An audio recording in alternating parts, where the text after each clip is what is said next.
to 6 Feet in the Six. I'm your host, Jeff Barrett with Business Interiors. Thank you for joining us today. The purpose of this interview series is for the close-knit Toronto commercial real estate industry to share ideas and best practices. Joining us today is Peter Hayes, Principal of Interior Design at B+H Architects. Peter, thank you for joining us today. Hey, Jeff, glad to be here. Thanks for having me. Can you tell the viewers a little bit about yourself? How little do you want to know? As far back as you'd like. Well, I'm 55 years old. I am an interior designer, Ryerson grad back in 1987, meaning I've been doing this for 33 years now. For better or worse, all but 2 years of that in workplace or corporate office design. Started back at the late great Rice Bryden, which at the time in the 80s was probably the largest interior design firm in Canada. And after a year and a half there, I went to Brisbane, Brook, Main and Architects because I had a chance to work on the Sky Dome. And I was and am a great baseball fan. So I took that up and I had an amazing opportunity as a 23, 24-year-old to design the Blue Jays clubhouse and 60 of the skyboxes and the Argos clubhouse, for what it's worth. And lots of the other ancillary spaces. So that was fun, but then of course it was built. So I then had an opportunity to join Marshall Cummings, again in workplace design, and really spent 25 years there. First half as Marshall Cummings, and then we were purchased by IPAC Group in 2004. So it was 12 or 13 years under both of those organizations. And then 4 years ago, out of the blue, an opportunity came to join B+H, and I took that up, and it's been fabulous. I've been about 4.5 years now leading the interior design group across Canada. And personally, how are you managing? Through this, well, it's been an odd year for us. Long story short, I was social isolating well before everyone else was, because actually I had a brain injury back in January and was off work for 3 months. So I was prepping for COVID at home and alone. And then literally the first day I was going to be back in the office on a 2 hour a day, 2 day a week kind of ramp up to get back in the office was the first day the office closed. So I haven't seen the office this year. So it's been a bit odd. And how has your work from home experience been? I was a little, I had a little trepidation, to be honest, because as you've seen in our prep work for this, I'm not exactly what one would call a techie by nature. As a matter of fact, this will be my first attempt to ever actually see what a podcast is and how one would go about watching one. So I'm excited about that. But I thought I'd really have trouble with the technology, but it was almost instantaneous to grasp on and to work through it. Can you show me what face mask you've been rocking? Well, sure, but it's a little face mask story, because when this first transpired, I thought, oh, I'm going to get out and get one of those N95 ones, but I didn't really realize that who really knew about face masks. I ended up with the KN95 Chinese ripoff, and you know, it just gives you the beak. And it's not really a great look. So I scrapped that after a fast period of time. And then Stephanie Panyan in our office, God bless her, the woman who apparently never sleeps because she works like crazy. And then when she's not working, she's making things. She made a series of face masks for us. And this was the first one, and she had several incarnations, the ones with just the snap-on, but then as you can see, it started getting too loose. So then she came up with the tie-down models, and you can slip that on and then pop it up. And then, of course, as she got more and more creative, she just started rocking out the various fabrics. So these are all homemade by Stephanie, and she keeps me and my wife in great supply. So some of these might look perhaps more feminine, if that's a word we can use anymore. I personally like this one in the black and white theme because I think it's very designer. And then after saying all of that, of course, being a designer, I wear the standard issue black, perhaps 90% of the time. So that's my face mask collection. Peter, in a new segment, we do a deep dive on our guest LinkedIn accounts and look for posts that need more context. Yeah, good luck. You don't appear to use LinkedIn very often, but I was able to find your Instagram. So almost exactly a year ago, you and your team were at the groundbreaking ceremony for the Sick Kids Patient Support Center. Sick Kids is obviously a very important institution in Canada, so I'd love for you to tell us a little bit about the project or just any kind of fun stories from that night of celebration. Sure. The first tidbit I'll tell you is something I just found out on CBC last week. Nothing to do with the project, but about Sick Kids. And I think it's a wonderful story because it came out Thanksgiving weekend. The first cookbook ever published in Canada was a fundraiser by a group called the Ladies of Toronto for Sick Kids Hospital. And it was timed to be published at Thanksgiving of 1877. So I thought that was a pretty neat thing to hear last weekend. So the project we're doing is the Patient Support Center, or PSC, and it's, for lack of a better word, the administrative building for sick kid staff. So the idea is that once this building is put up, which sits in the place of a demolished building, which was called the McMaster Building on the campus of Sick Kids.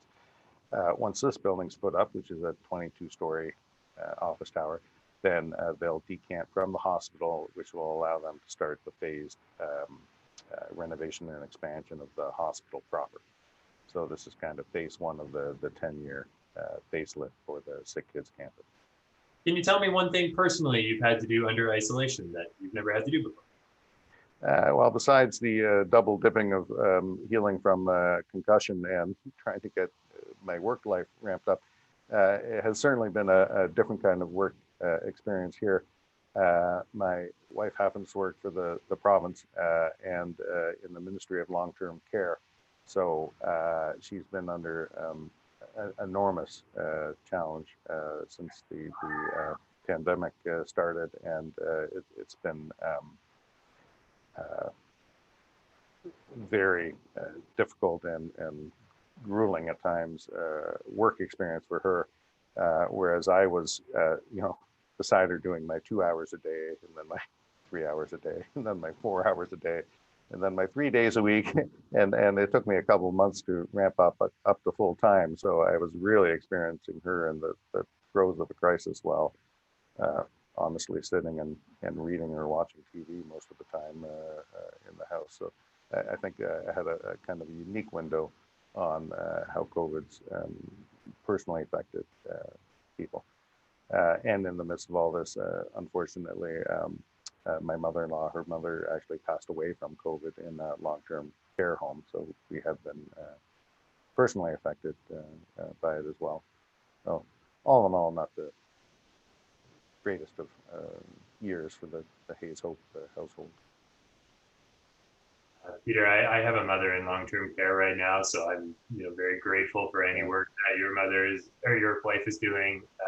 Anyone else trying to sort that situation out. My very fortunate the home at South Lake Village in Newmarket that my mom lives at has had very little outbreaks, no deaths.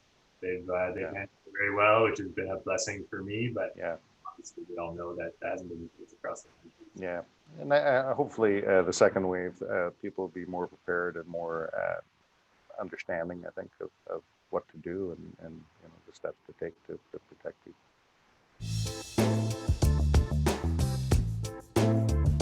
Can you tell me about your book of business and how it's been affected by COVID? Sure. Why don't I start big picture and then narrow down to the interiors market in Canada, because being a global organization, we're affected in different ways. So far to date, 2020 has probably been a better year than a lot of us would have thought it would have been at the start of the pandemic. We have major offices in China, Singapore, Hong Kong. Early on, they were all quite affected. And obviously, with the virus starting in China, there were massive shutdowns there.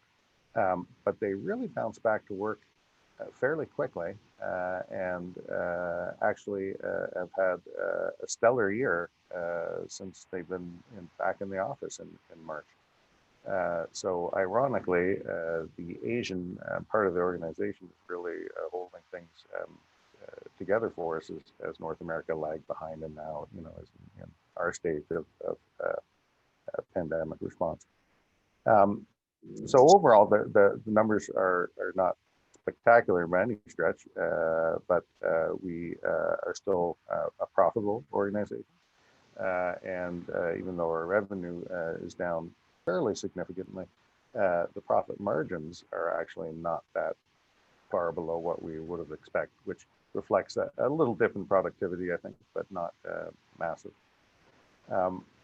So when you look at the interiors group, we're actually every bit as busy and as profitable as we've ever been. We were fortunate enough to have a great book of business going into COVID that really almost booked us up 100% for the year. So we're just working our way through that work, and everyone's kept 100% busy up till now. We start to see the edge of the cliff November, December, and certainly if anyone has a project they'd like to give us starting in January, we will take it. Thank you. So B+H is such a big organization and you're spread out all over the world. That must be so valuable right now while you're trying to collaborate to solve these complex problems. Can you just give us a little bit overview on the makeup of B+H? Sure. So if you're looking just at B+H Architects, we're about 500 people in 10 studios around the world, pretty evenly split between North America and Asia. People are always shocked when I mention we were the first North American architectural firm to open an office in China way back in 1991. So our roots are deep there. But then a couple of years ago, we actually went into a partnership with a company called Urbana Jurong, SJ really. SJ means nothing to most people in North America because it really was a Asian-centered conglomerate.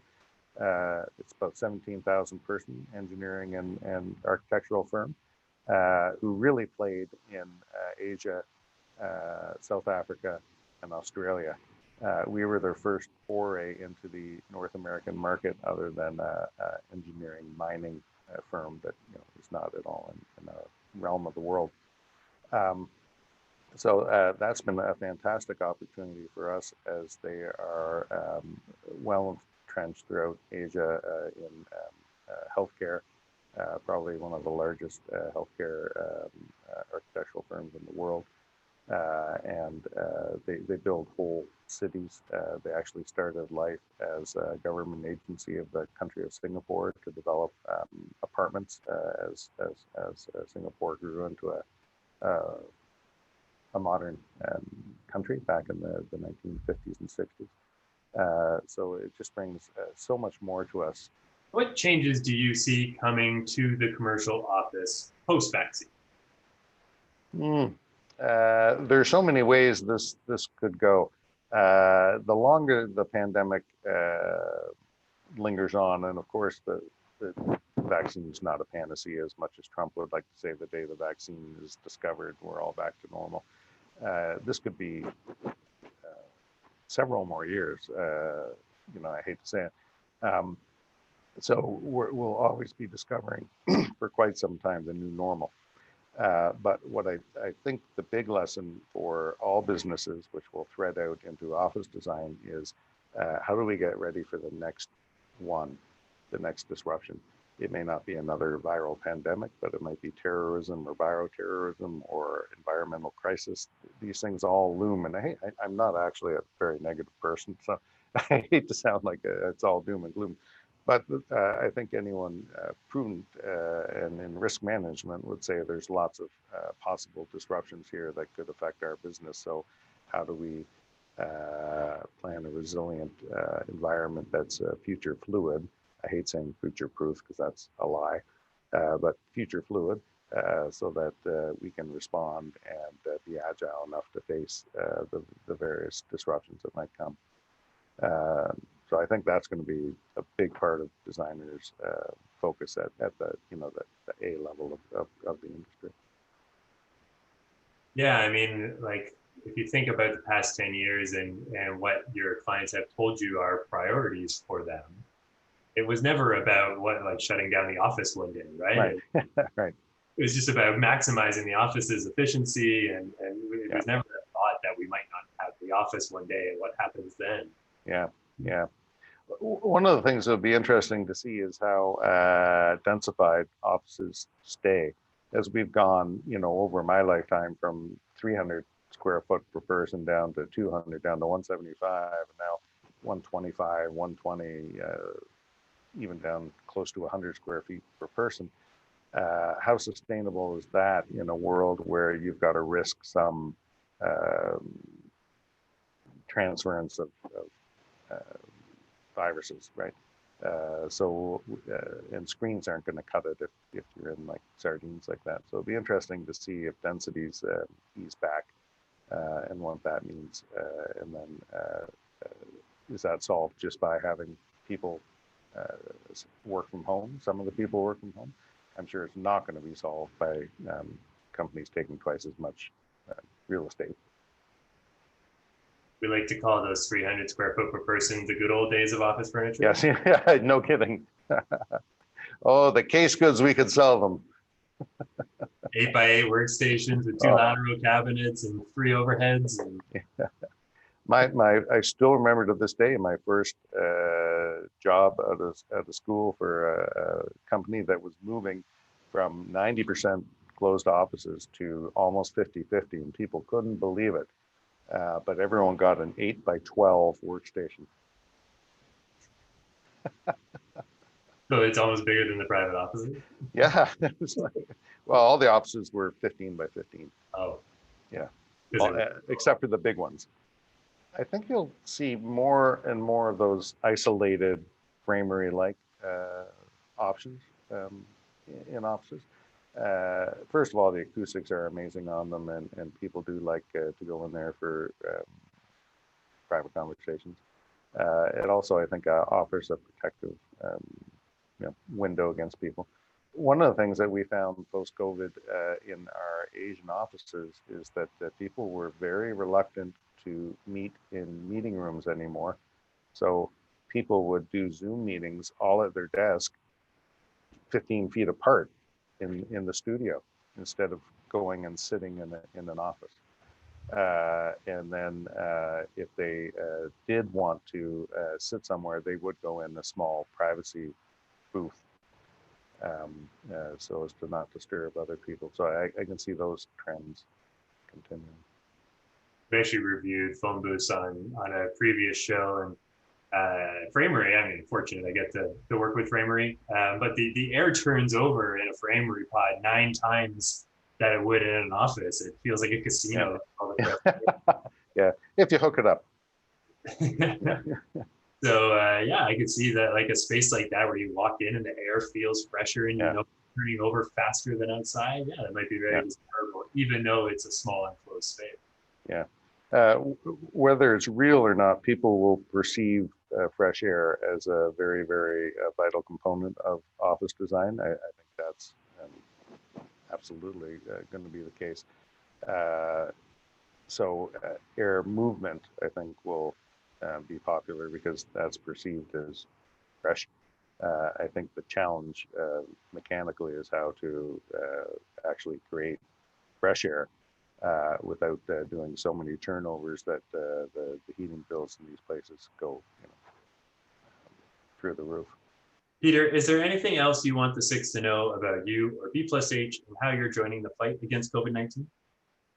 Well, first of all, Jeff, just thanks for the opportunity to be here. I had a lot of fun. It was I didn't think it would be good, big laughs, but there were some big laughs as well as some, I think, serious conversations. So I appreciate that. Certainly, B+H sees themselves as a global leader in design and architecture, and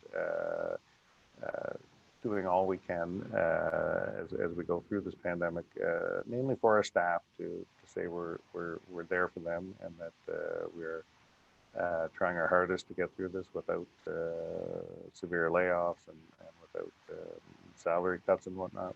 We're really dedicated to that and dedicated to serving our clients and helping any way we can.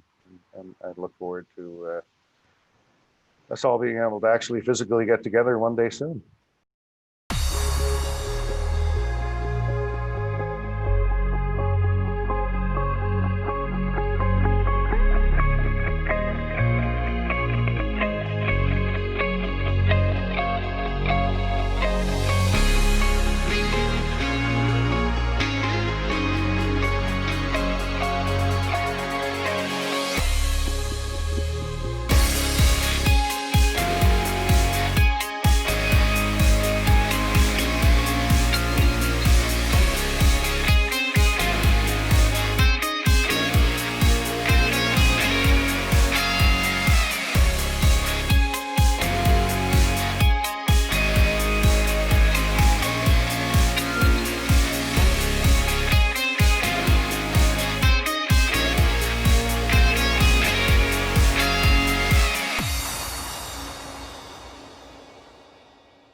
Well, thank you, Peter, for sharing how you and B+H are joining the fight against COVID-19. Keep up the good work.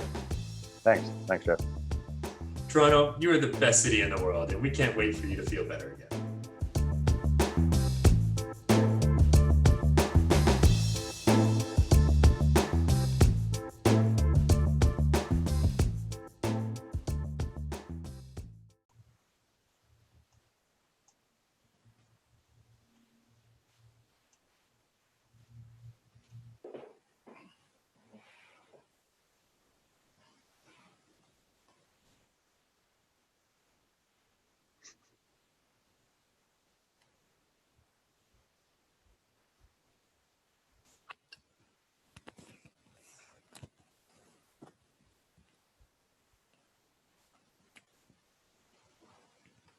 Okay, how's that?